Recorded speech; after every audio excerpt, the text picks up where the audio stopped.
The book of 2 Samuel.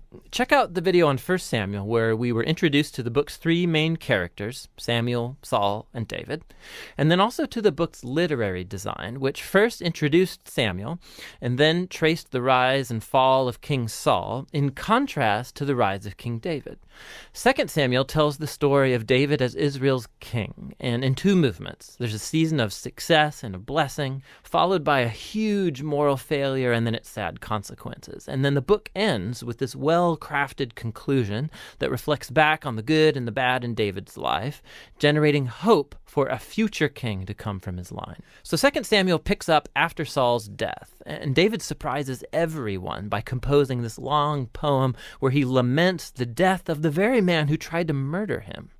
And so once again, the author, he's presenting David's humility and compassion. He's a man who grieves the death even of his own enemies. After this, David experiences a season of success and God's blessing. All of the Israelite tribes, they come to David and then they ask him to unify all the tribes as their king. And so the first thing David does as king is to go to the city of Jerusalem. He conquers it, and he establishes it as Israel's capital city, which he renames as Zion. And from there, David goes on and he wins many battles and expands Israel's territory. Now, after making Jerusalem the political capital of Israel, he wants to make it their religious capital as well. And so he has the Ark of the Covenant moved into the city. And then in 2 Samuel 7, he tells God, now that Israel has a permanent home, he thinks that God's presence should also get a permanent house. So he asks if he can build a temple for the God of Israel. But God says to David, thank you for that thought, but actually I'm going to build you a house, a dynasty. Now, 2 Samuel 7, this is a key chapter for understanding the storyline of the whole Bible, because God here makes a promise to David that from his royal line will come a future king who's going to build God's temple here on earth and set up an eternal kingdom. And it's this messianic promise to David that gets picked up and developed more in the book of Psalms and also in the books of the prophets. And it's this king that gets connected to God's promise to Abraham. The future messianic kingdom will be how God brings his blessing to all of the nations.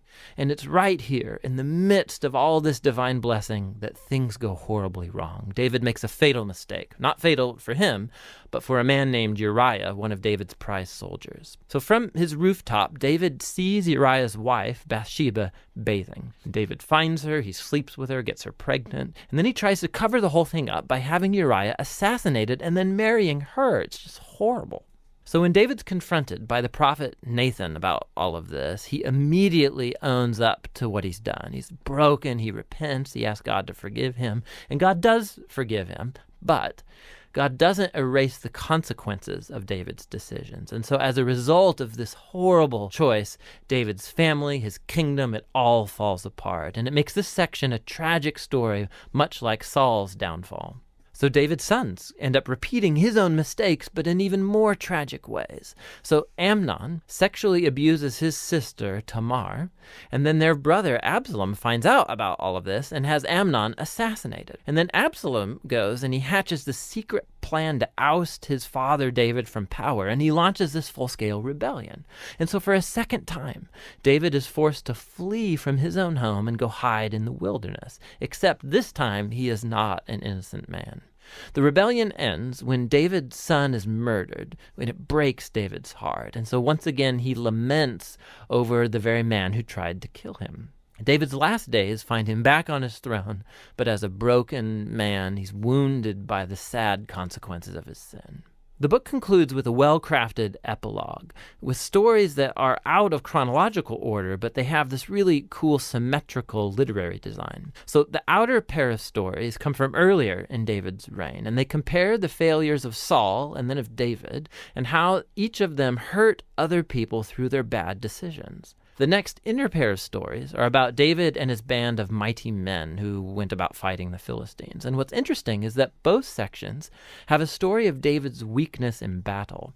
So in contrast to the victorious David of chapters 1 through 9, here we see a vulnerable David who's dependent on others for help.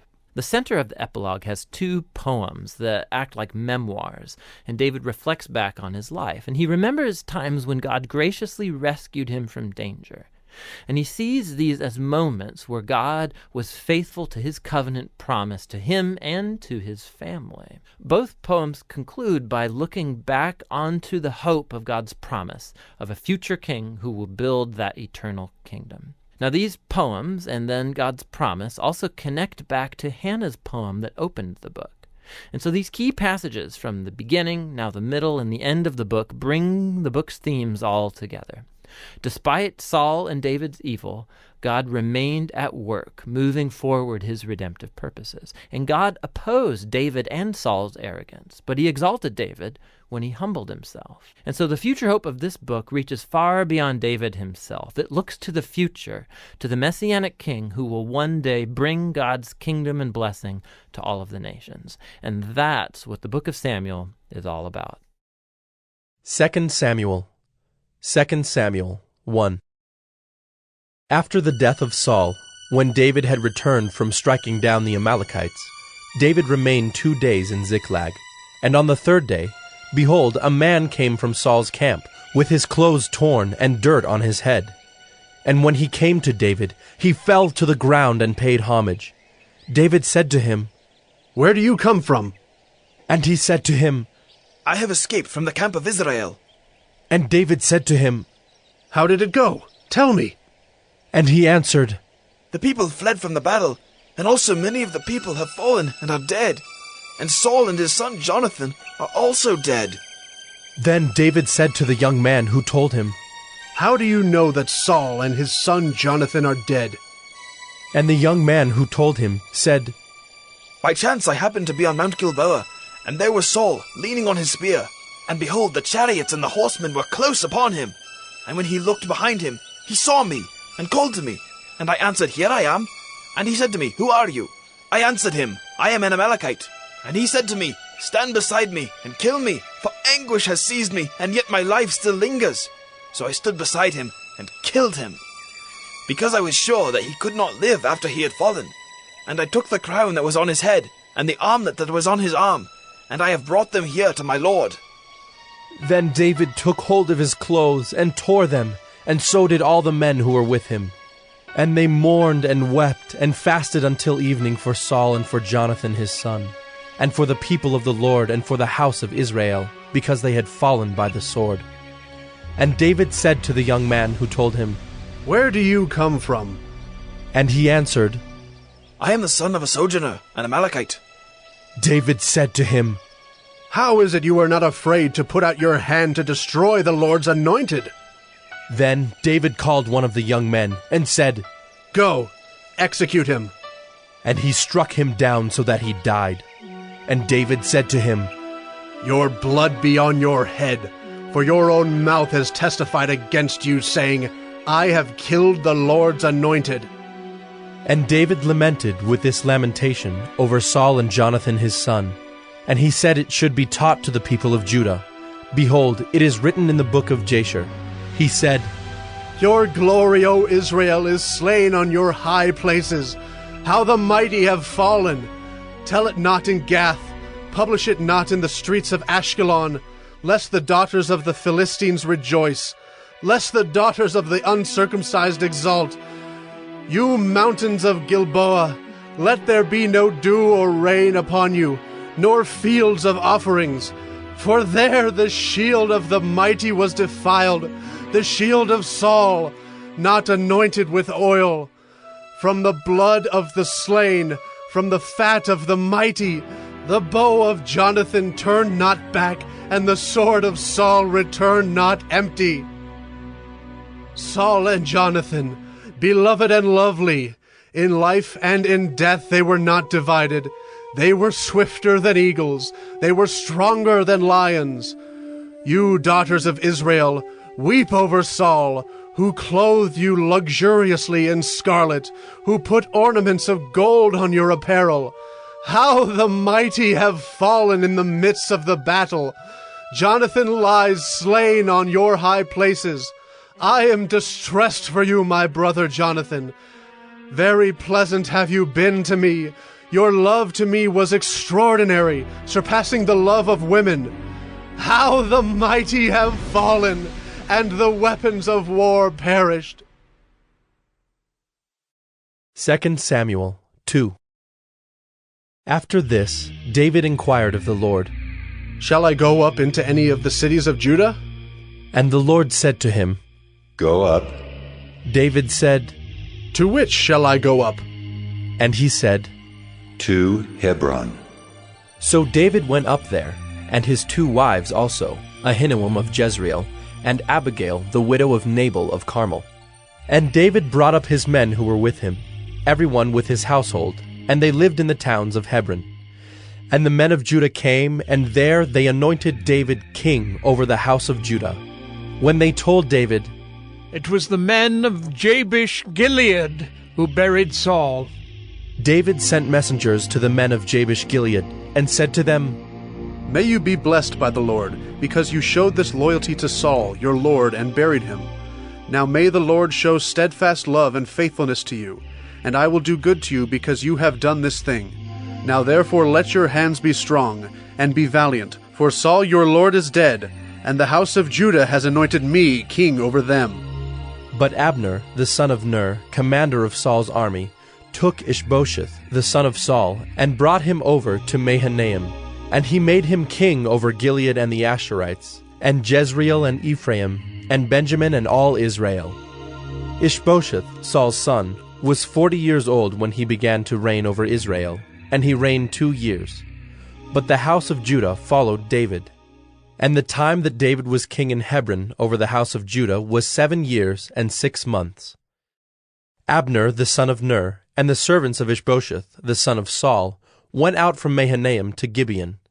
And Joab, the son of Zeruiah, and the servants of David went out and met them at the pool of Gibeon. And they sat down, the one on the one side of the pool, and the other on the other side of the pool. And Abner said to Joab, Let the young men arise and compete before us. And Joab said, Let them arise. Then they arose and passed over by number, 12 for Benjamin and Ishbosheth, the son of Saul, and 12 of the servants of David. And each caught his opponent by the head, and thrust his sword in his opponent's side, so they fell down together. Therefore that place was called Helkath Hazzurim, which is at Gibeon. And the battle was very fierce that day. And Abner and the men of Israel were beaten before the servants of David. And the 3 sons of Zeruiah were there, Joab, Abishai, and Asahel. Now Asahel was as swift of foot as a wild gazelle. And Asahel pursued Abner, and as he went, he turned neither to the right hand nor to the left from following Abner. Then Abner looked behind him and said, Is it you, Asahel? And he answered, It is I. Abner said to him, Turn aside to your right hand or to your left, and seize one of the young men, and take his spoil. But Asahel would not turn aside from following him. And Abner said again to Asahel, Turn aside from following me. Why should I strike you to the ground? How then could I lift up my face to your brother Joab? But he refused to turn aside. Therefore Abner struck him in the stomach with the butt of his spear, so that the spear came out at his back. And he fell there and died where he was. And all who came to the place where Asahel had fallen and died stood still. But Joab and Abishai pursued Abner. And as the sun was going down, they came to the hill of Ammah, which lies before Giah on the way to the wilderness of Gibeon. And the people of Benjamin gathered themselves together behind Abner, and became one group, and took their stand on the top of a hill. Then Abner called to Joab, Shall the sword devour forever? Do you not know that the end will be bitter? How long will it be before you tell your people to turn from the pursuit of their brothers? And Joab said, As God lives, if you had not spoken, surely the men would not have given up the pursuit of their brothers until the morning. So Joab blew the trumpet, and all the men stopped, and pursued Israel no more, nor did they fight any more. And Abner and his men went all that night through the Arabah. They crossed the Jordan, and marching the whole morning they came to Mahanaim. Joab returned from the pursuit of Abner. And when he had gathered all the people together, there were missing from David's servants 19 men besides Asahel. But the servants of David had struck down of Benjamin 360 of Abner's men. And they took up Asahel, and buried him in the tomb of his father, which was at Bethlehem. And Joab and his men marched all night, and the day broke upon them at Hebron. 2 Samuel 3. There was a long war between the house of Saul and the house of David, and David grew stronger and stronger, while the house of Saul became weaker and weaker. And sons were born to David at Hebron.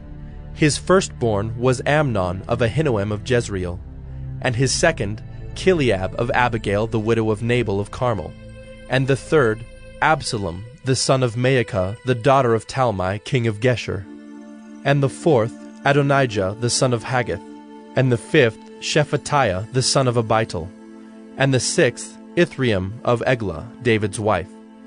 These were born to David in Hebron.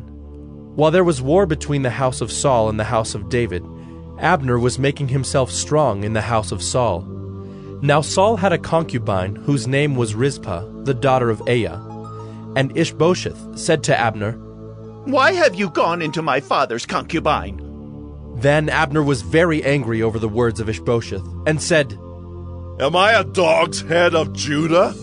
To this day I keep showing steadfast love to the house of Saul your father, to his brothers and to his friends, and have not given you into the hand of David.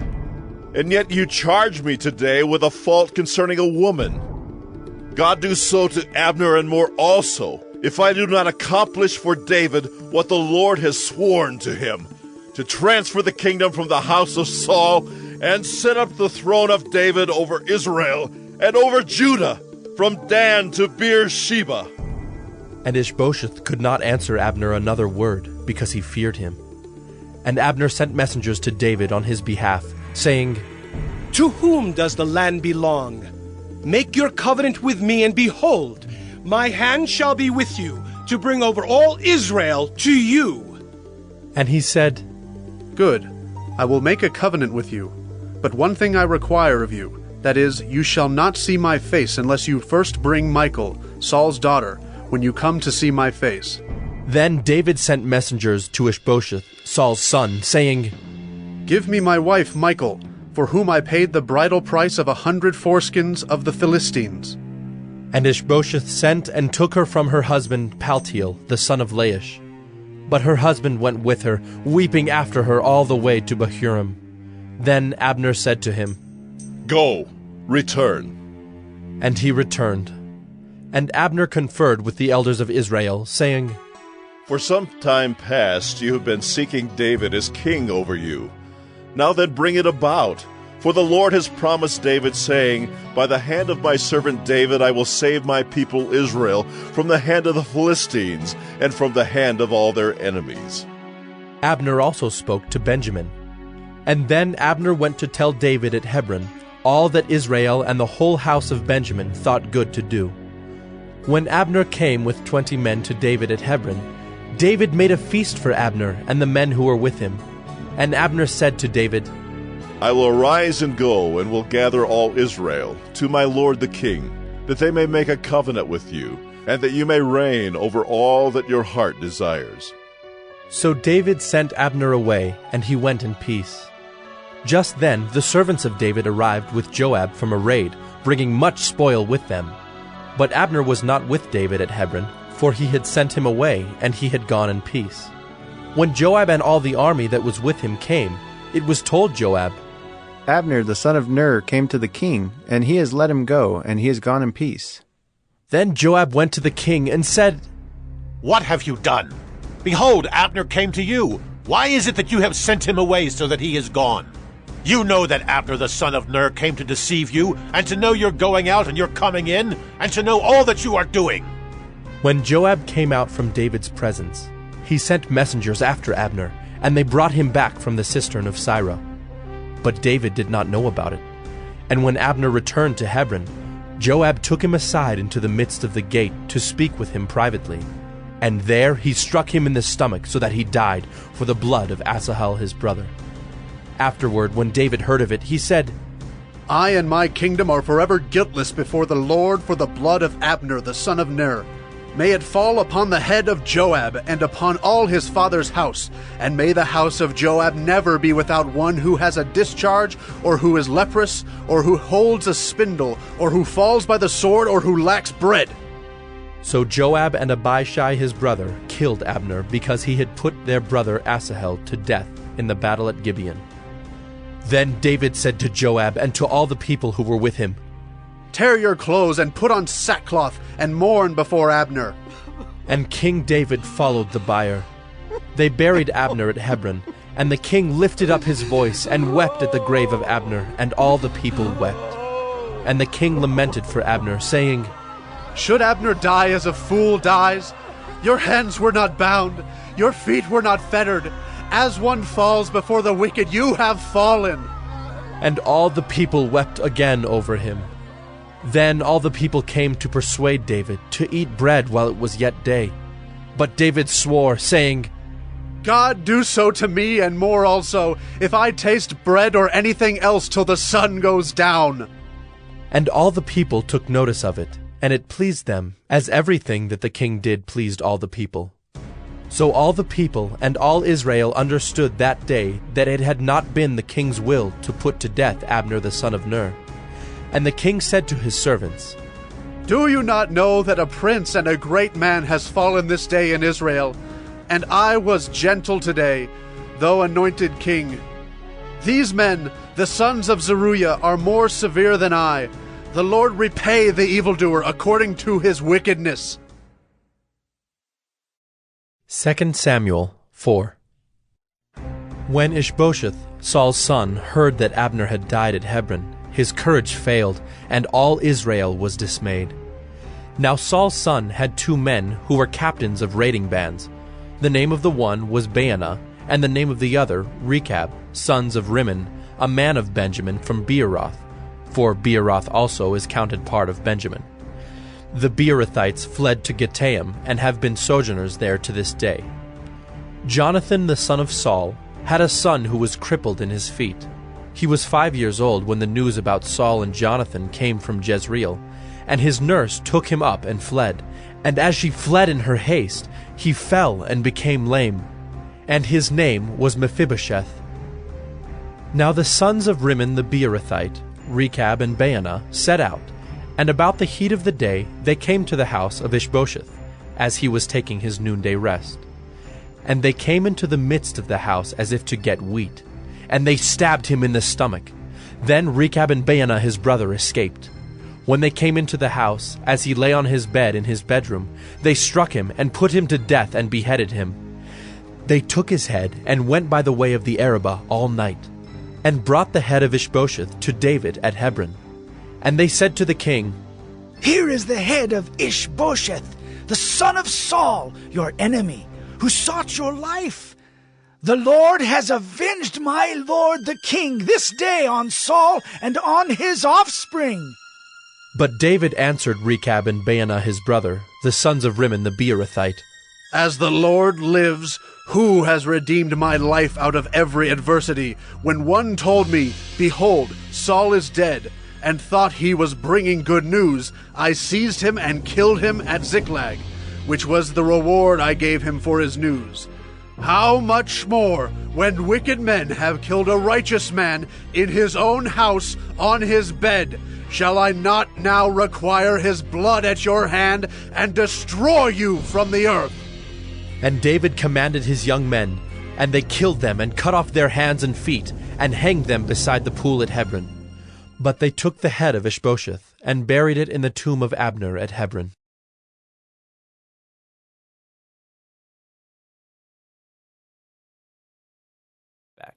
So Jesus asks his disciples, chapter 16, he says, "Who do you all say that I am?" And Peter comes up with the right answer, it seems. He says, "Well, you're the Messiah. You're the Son of the living God." But then it becomes clear that Peter's thinking about a king who's going to reign victoriously through military power. And Jesus challenges Peter, saying that, yes, I am going to become king, but through a different way. And so Jesus starts to teach on themes from the prophet Isaiah, who said that the Messianic king would suffer and die for the sins of his own people. And so Jesus, he was positioning himself as a messianic king who reigns by becoming a servant and who would lay down his life for Israel and the nations.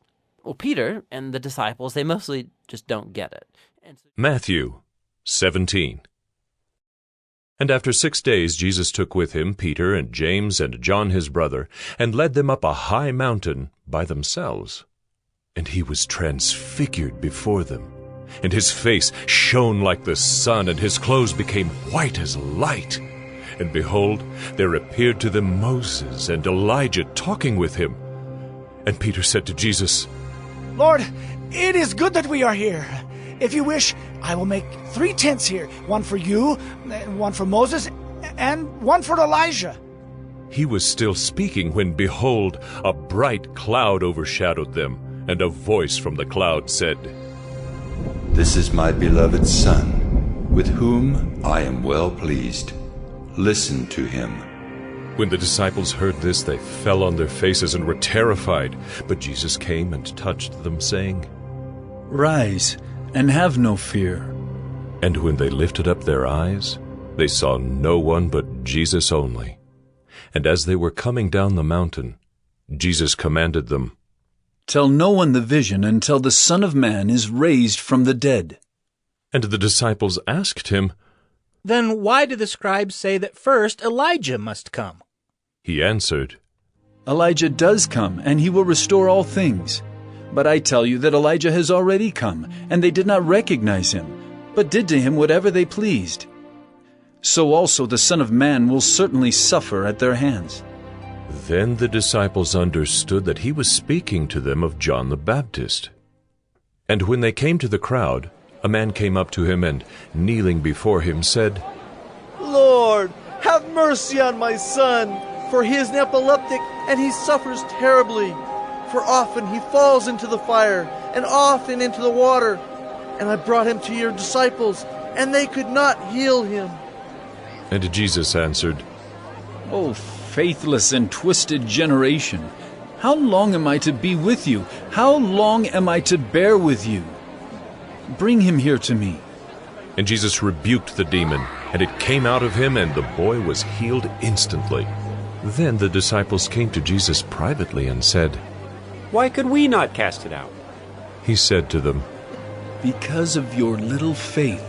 For truly I say to you, if you have faith like a grain of mustard seed, you will say to this mountain, Move from here to there, and it will move, and nothing will be impossible for you. As they were gathering in Galilee, Jesus said to them, The Son of Man is about to be delivered into the hands of men, and they will kill him, and he will be raised on the 3rd day. And they were greatly distressed.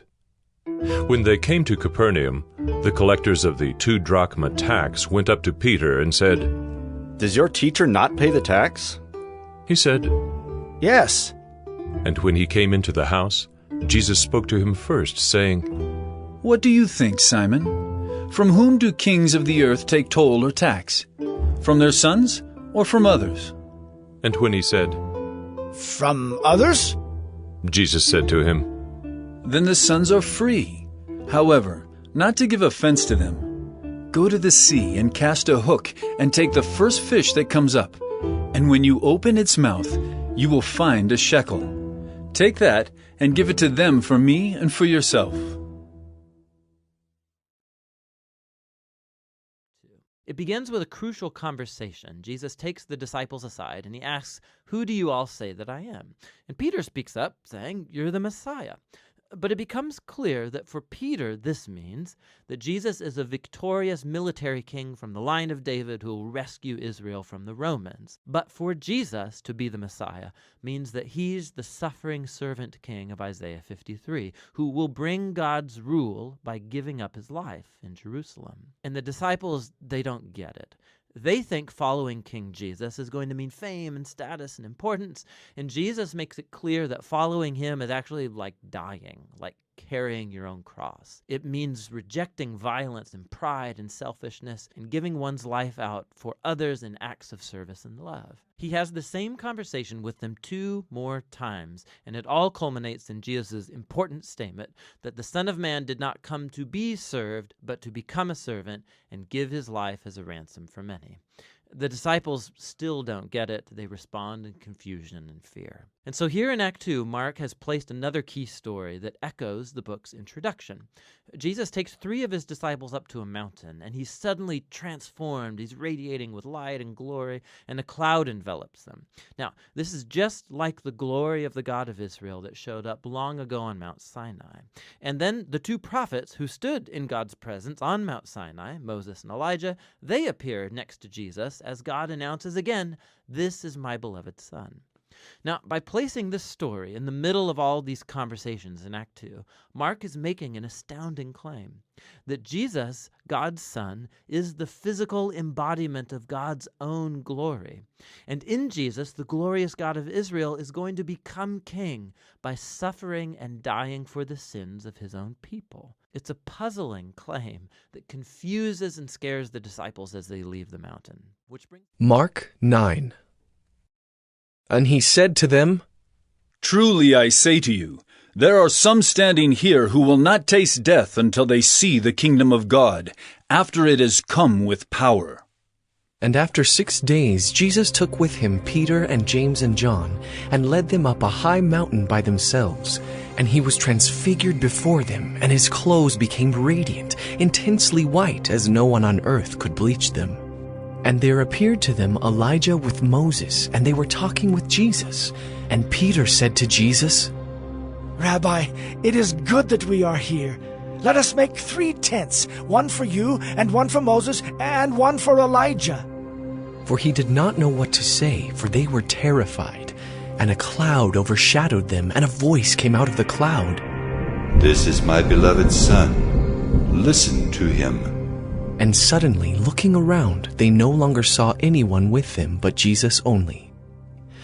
And as they were coming down the mountain, he charged them to tell no one what they had seen until the Son of Man had risen from the dead. So they kept the matter to themselves, questioning what this rising from the dead might mean. And they asked him, "Why do the scribes say that first Elijah must come?" And he said to them, "Elijah does come first to restore all things. And how is it written of the Son of Man that he should suffer many things and be treated with contempt? But I tell you that Elijah has come, and they did to him whatever they pleased, as it is written of him."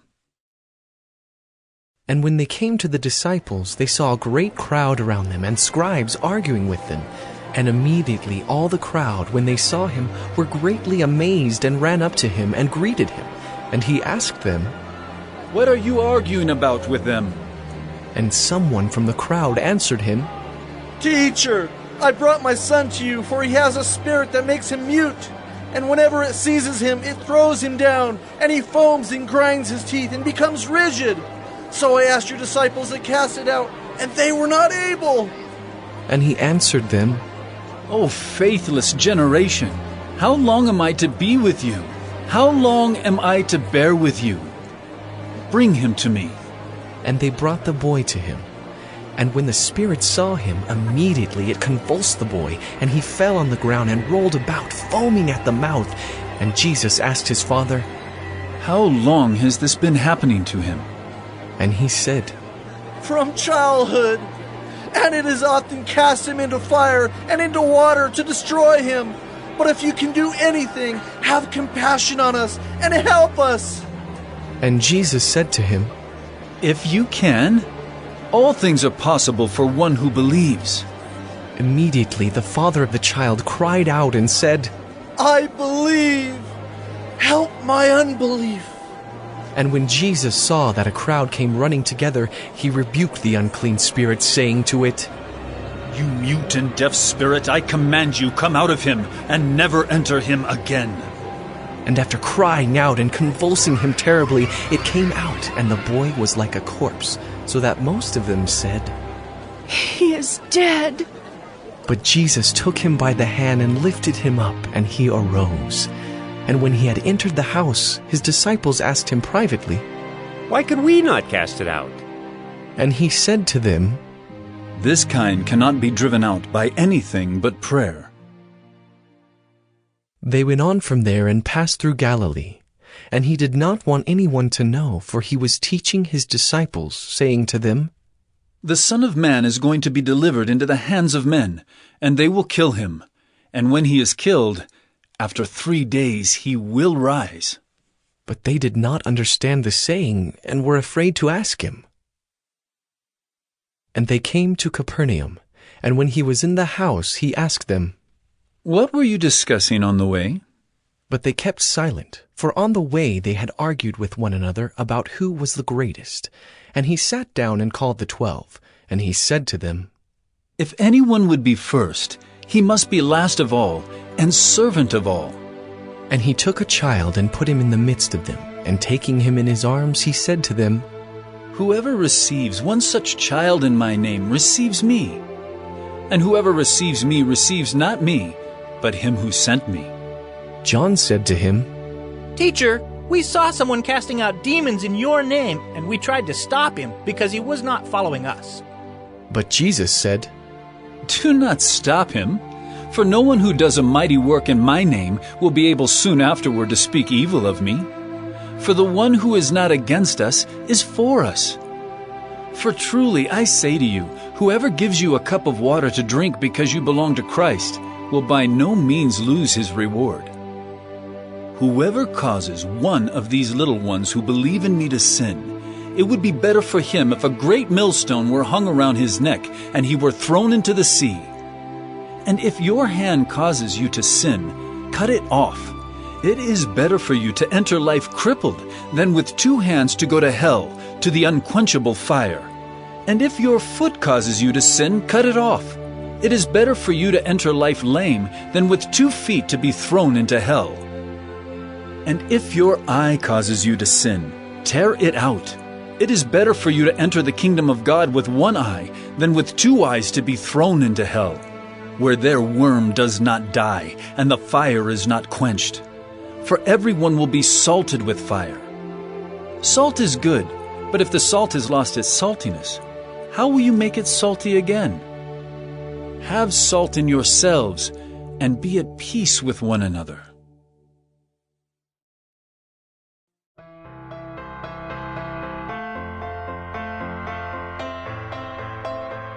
And if you're watching us online, you can trust in Jesus Christ, your Savior, right where you're at, right where you're sitting. The Bible, again, if you would just believe that Jesus died on the cross and paid for your sins and that He rose again the 3rd day, God promises you that He will save your soul and adopt you as His child. And if you do that, we ask you to please email us and let us know that you've done that. The email address is info@exaltcc.com. That's info@exaltcc.com. Let us know you've done that. We want to send you a Bible, help you in your next steps with your relationship with the Lord. And if you have questions about this, you're like, I don't know about that, but I got some questions. Just please email us your questions. We'd love to answer those things and help you understand the gospel better so that you too can trust in Christ as your Savior.